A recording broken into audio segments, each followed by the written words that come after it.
Sad or Happy, a short story for beginner English learners and an introduction to imperatives or commands. Ben was sad.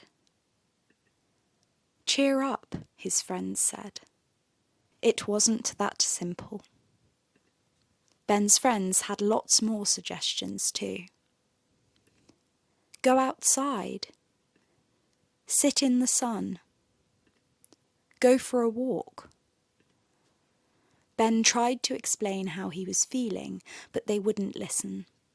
I don't want to feel sad, he said. They kept giving him instructions. Smile.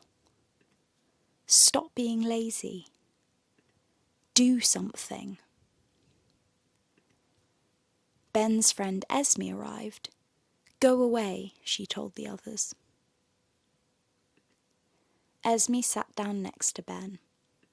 You can talk to me if you want to, she said. I would like to talk to you, Ben replied. Talk to me, Esme said.